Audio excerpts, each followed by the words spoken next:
वहाँ Joe Biden मिल रहा है, क्वाड की मीटिंग हो रही है, सबकी मीटिंग हो रही है, और हमारा वजीर खारजा बेचारा वहाँ अकेला बैठा हुआ है। 20 माह से तो पाकिस्तान के वजीर आजम की चीनी सदर से कभी बात नहीं हुई पिछले 20 माह में। हम कहते हैं हमारा साथ। जय हिंद दोस्तों, मोदी देश में आपका स्वागत है। दोस्तों, आज पाक मीडिया बात कर रहा है कैसे मोदी जी UNGA में गए हैं और वहाँ पे उनकी बाइडेन और क्वाड के साथ मीटिंग है। तो पाक मीडिया कह रहा है कि उसको देख के इमरान खान को भी UNGA जाना चाहिए था और घर में बैठे नहीं रहना चाहिए था और UNGA में वर्चुअल स्पीच नहीं देनी चाहिए थी। वहाँ पे मोदी जी सबके साथ मिल रहे हैं और यहाँ पे इमरान खान को चीन के प्रेसिडेंट शी जिनपिंग 20 महीने से फ़ोन कॉल भी नहीं कर रहे। तो पाकिस्तान दुनिया में आइसोलेट हो रहा है और इमरान खान को कोई फिक्र नहीं है। तो पाक मीडिया आज इस पे रो रहा है। दोस्तों, ये वीडियो बहुत ही मज़ेदार है, तो इसे आप पूरा ज़रूर देखिएगा। तो चलिए इंतज़ार न करके ये वीडियो देखते हैं। हिंदुस्तान जो है वो मनफी काम करेगा जो पाकिस्तान के खिलाफ जाएगा।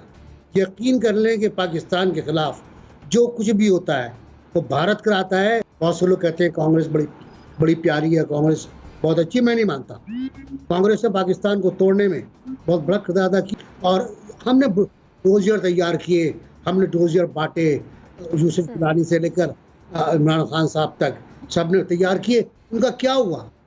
हमने उसके बाद क्या फॉलोअप किया उसका? पाकिस्तान के प्राइम मिनिस्टर को आज जनरल असेंबली में होना चाहिए था। वहाँ जो बाइडेन मिल रहा है, क्वाड की मीटिंग हो रही है, सबकी मीटिंग हो रही है, और हमारा वजीर खारजा बेचारा वहाँ अकेला बैठा हुआ है। जो साथ में गया था शहजादा, वो वॉक करके अपनी शर्ट, अमरीकी शर्ट दिखा के वो गायब हो गया है। वाकया होने के बाद रोना बेकार है। अब जब तक अफगानिस्तान से उनको कुछ करने को नहीं मिलता, आप देखेंगे कि इस तरह की साजिशें वो करते रहेंगे। पाकिस्तान किस तरह से अपने दोस्त ममालिक के साथ मिलकर लॉबिंग कर सकता है ताकि भारत के अज़ाइम को नाकाम बनाया जा सके? क्योंकि हम देखते हैं कि भारत की लॉबिंग जो है वो बहुत स्ट्रांग है बनिस्बत पाकिस्तान के। मैं समझता हूँ कि पिछले ये मौजूदा हुकूमत की डिप्लोमेटिक फ्रंट पर फेलियर्स की तादाद बहुत बढ़ती जा रही है और जो पब्लिक डिप्लोमेसी है और डिप्लोमेटिक फ्रंट्स पर पाकिस्तान के पिछले 3 साल में अच्छा परफॉर्म नहीं किया है विज़ अपने दुश्मनों के मुकाबले में। क्योंकि हम कंपैरेटिव एनालिसिस ही करेंगे। अगर हम बार बार ये कहते हैं कि भारत की साजिश नाकाम हो गई है, तो दरअसल हम ये कहते हैं कि भारत की साजिश कामयाब हो गई है तो हम नाकाम हो गए हैं। हम उसको काउंटर नहीं कर सके। दुनिया ने हमसे बात करना, हमारी बात मानना मुनासिब नहीं समझा और भारत की बात मानना मुनासिब समझा है। आप देखें, मैंने उस दिन भी कहा था कि UN जनरल असेंबली से वर्चुअल इजलास जो है वो भी एक डिप्लोमेटिक फेलियर है। शाह महमूद कुरैशी आयरलैंड के वजीर खारजा को मिल रहे हैं, वहाँ क्वेट का सरबराही इजलास हो रहा है। मुकाबला क्या है डिप्लोमेटिक फ्रंट पे हमारा और उनका? तो इसलिए मैं समझता हूँ कि डिप्लोमेसी, पब्लिक फॉरेन डिप्लोमेसी जब तक हम अपनी ठीक नहीं करेंगे तब तक ये डोजियर्स, ये जो हम शवाहद बाहर लाते हैं, इनका कोई फ़ायदा इंटरनेशनल फ्रंट पे नहीं होना चाहिए होगा। पाकिस्तान की आवाम को पता है कि भारत हमारा दुश्मन है। बच्चा बच्चा जानता है भारत हमारा दुश्मन है। पाकिस्तान में किसी को कायल करने की ज़रूरत नहीं है। कायल तो दुनिया को करना है, कायल तो आपने अक़वाम आलम को करना है और उनसे जाकर ये बात मनवानी है। 20 माह से तो पाकिस्तान के वज़ीर आज़म की चीनी सदर से कभी बात नहीं हुई पिछले 20 माह में। हम कहते हैं हमारा सारा दारोमदार चीन पर है। पिछले 20 माह से हमारी चीनी सदर से वज़ीर आज़म की बात नहीं हुई। रूस के सदर से मुलाकात नहीं हो पा रही, वो भी एक टेलीफोन कॉल से हम आगे नहीं बढ़ पा रहे और हम दुनिया को कह रहे हैं कि हम रूस और चीन के ब्लॉक में जा रहे हैं। तो इस तरह तो ब्लॉक में नहीं जाया जाता है कि ब्लॉक में तो तब जाते हैं जब अगले आपके राइट और लेफ्ट पे खड़े होंगे आकर, तो दुनिया को पैगाम मिलेगा कि वो हमारे राइट और लेफ्ट पे खड़े हैं। और अगर दुनिया को पता हो कि हमारी उनसे भी 20-20 माह से बात नहीं हुई, तो दुनिया को समझ है कि वो कितना हमारे साथ हैं और कितना हमारे से दूर हैं। दुनिया उसी तरह डील करेगी। मैं समझता हूँ कि ये बिल्कुल फॉरेन पॉलिसी का फेलियर्स हैं। शाह महमूद कुरैशी का एहतसाब होना चाहिए, हमारे डिप्लोमेट्स का एहतसाब होना चाहिए। हमें अपने फॉरेन पॉलिसी के जो टूल्स हैं वो ठीक करने की ज़रूरत है। वज़ीर आज़म के इंटरव्यू बिल्कुल पॉजिटिव नहीं गए हैं, उनका इंटरनेशनल इमेज उससे ना बेहतर हुआ है, ना पाकिस्तान की इंटरनेशनल डिप्लोमेसी को उससे कोई फ़ायदा हुआ है, ना दुनिया को कायल कर सके हैं। दूसरे ममालिक को जाहिल और क्लूलेस कहने से हम उनका दिल नहीं जीत सकते। आप यूके के हाई कमिश्नर की गुफ्तगू सुने, एक तरफ उन्होंने टीम का आना कैंसिल किया है, दूसरी तरफ वो किस लहजे में बात कर रहे थे पाकिस्तान के अवाम के साथ, मतलब काम वो हमारे खिलाफ कर रहे थे, गुफ्तगू उनकी हमारे हक में थी। This is public diplomacy. ये ज़रूरी नहीं है कि आप गालियां ही निकाल कर काम करें, आप अगले को जाहिल कहकर ही काम करें। इंटरनेशनल डिप्लोमेसी की अपनी एक ज़ुबान है, उस जुबान में ही सरबराह मुमलिकत को बात करनी चाहिए। वो बात तो ठीक है मुज़म्मिल साहब, लेकिन इस मामले पर क्या करना चाहिए था वज़ीर आज़म साहब को? मैं इस मामले पर बात करते, दुनिया हमारे साथ ही नहीं है, इंटरनेशनल आइसोलेशन है। अब देखें ना, इंडिया हमारे साथ क्रिकेट नहीं खेलना चाहता, बांग्लादेश हमारे साथ क्रिकेट नहीं खेलना चाहता, इंग्लैंड हमारे साथ क्रिकेट नहीं खेलना चाहता, न्यूजीलैंड हमारे साथ नहीं क्रिकेट खेलना चाहता। हमने क्या वेस्ट इंडीज और श्रीलंका और जिम्बाब्वे के साथ क्रिकेट खेलनी है? लिहाजा हमें अपनी दुनिया के साथ अपने ताल्लुकात को ठीक करने के लिए अपनी कुछ तब्दीलियां करनी होंगी। दुनिया नहीं हमारे लिए तब्दील होगी, हमें ही तब्दील होना होगा। ठीक हो, चलिए दोस्तों इस वीडियो पे बात करते हैं। तो पाक मीडिया ने जो कहा कि हमें किसी सबूत की ज़रूरत नहीं है, पाकिस्तान में कुछ भी हो उसके लिए भारत जिम्मेदार है, तो कम से कम पाक मीडिया ने अब मान लिया कि पाकिस्तान कोई सबूत नहीं दिखाता, सिर्फ आरोप लगाता है।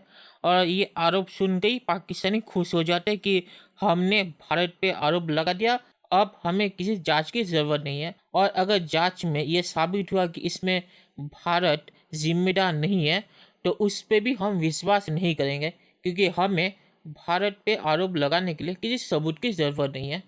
और जो पाक मीडिया ने कहा कि भारत पाकिस्तान में सब कुछ करता है क्योंकि भारत पाकिस्तान का दुश्मन है, तो भारत को पाकिस्तान का दुश्मन किसने घोषित किया?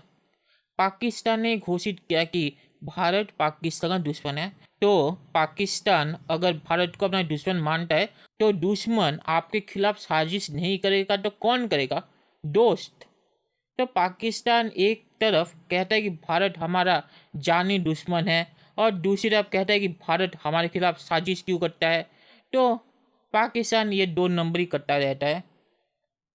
और पाक मीडिया ने सही है कि मोदी जी यूएनजी में जाके बाइडेन और क्वाड से मीटिंग करेंगे, और इमरान खान क्यों नहीं गए इस पे मेरा एक अंदाज़ा है।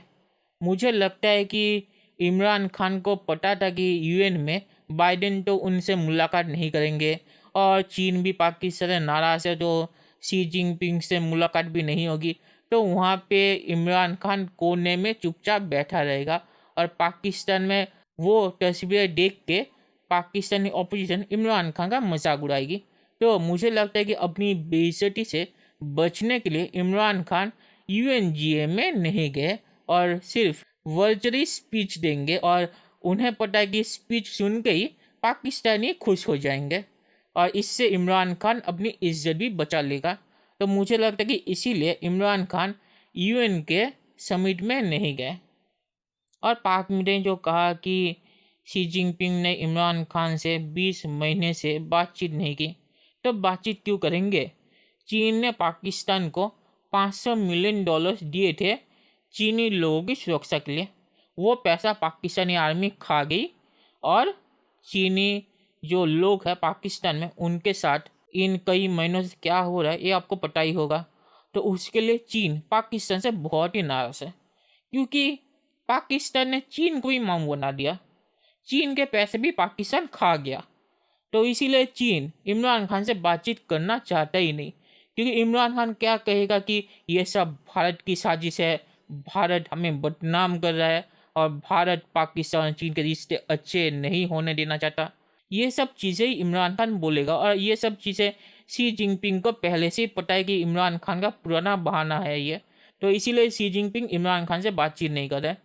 तो चीन और पाकिस्तान के रिश्ते भी खराब होने लगे हैं इमरान खान की नालायकी और पाकिस्तानी आर्मी की जो पैसे खाने की आदत है उसकी वजह से।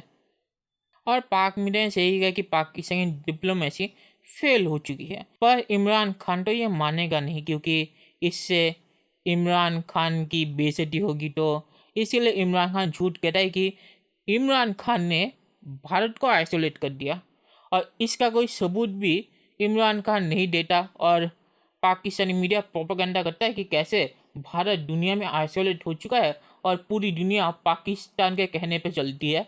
तो वो सुन के पाकिस्तानी भी खुश हो जाते हैं। तो इमरान खान अगर ऐसे ही झूठ बोलता रहा तो पाकिस्तान के कोई दोस्त नहीं बचेंगे। वैसे भी कोई अभी दोस्त नहीं बचा, चीन भी पाकिस्तान से नाराज़ है और सिर्फ टर्की ही बचा है जो पाकिस्तान का साथ दे रहा है किसी तौर पे भी। तो पाकिस्तान वैसे आइसोलेट हो चुका है और पाक मीडिया ने इस पे सही कहा कि इमरान खान ने अगर अपनी हरकतें सही ना की तो पाकिस्तान का कोई दोस्त नहीं बचेगा। और आखिर में मैं ये कहूँगा कि पाकिस्तान अगर ऐसे ही चलना चाहता है इमरान खान की नालायकी की वजह से, पाकिस्तान अगर अपना नुकसान करवाना चाहता है तो पाकिस्तान की मर्जी है। और पाकिस्तान अगर ये सोचता है कि भारत पे दोष देने से पाकिस्तान बच जाएगा तो ऐसा नहीं होगा। पाकिस्तान बहुत ही बड़ी मुसीबत में फंस गया है अफगानिस्तान में उन्होंने जो किया उसकी वजह से। तो चलिए देखते हैं कि फ्यूचर में क्या होता है। दोस्तों ये वीडियो देखने के लिए बहुत बहुत शुक्रिया और हमारे चैनल को सब्सक्राइब करना मत भूलिएगा। Thank you very much.